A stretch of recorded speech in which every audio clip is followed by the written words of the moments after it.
Assalamualaikum warahmatullahi wabarakatuh. Sebelumnya perkenalkan, nama saya Muhammad Zaki Subhan dengan NIM C1B023054.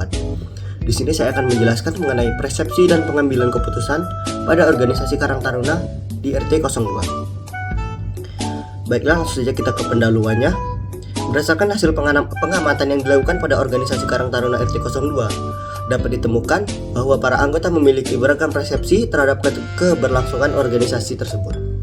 Secara umum, muncul persepsi positif maupun negatif yang menggambarkan pengalaman dan pandangan anggota selama terlibat dalam kegiatan organisasi. Persepsi positif biasanya berkaitan dengan manfaat yang dirasakan oleh anggota. Di sisi lain, terdapat pula persepsi negatif.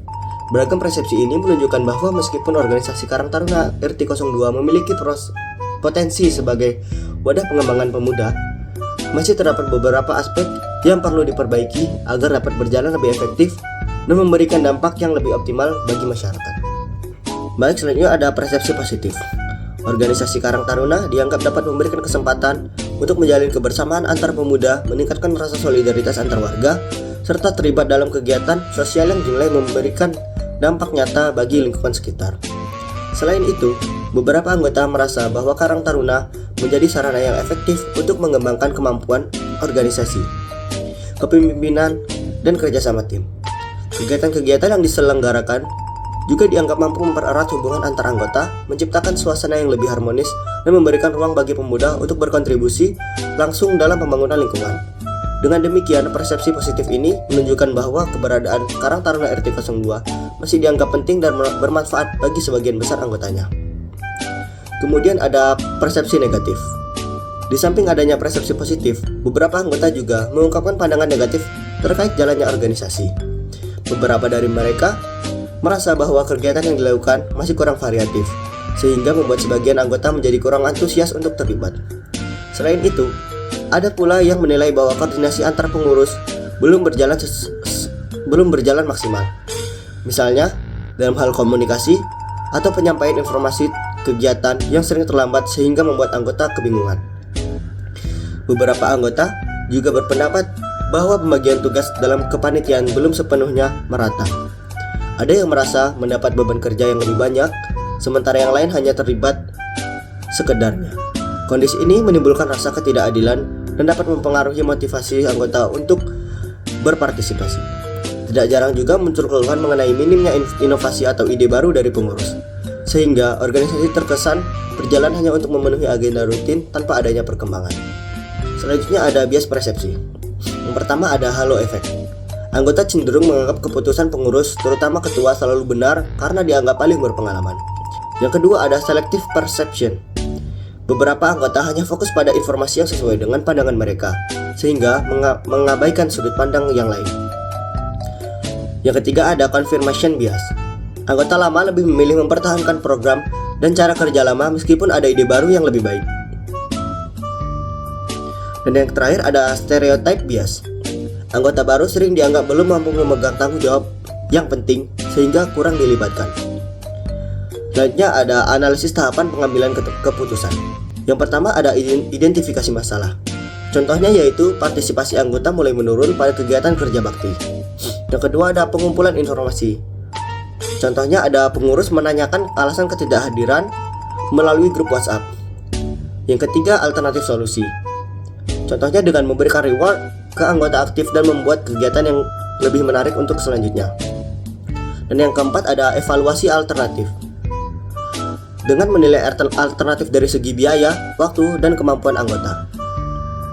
Selanjutnya ada pengambilan keputusan.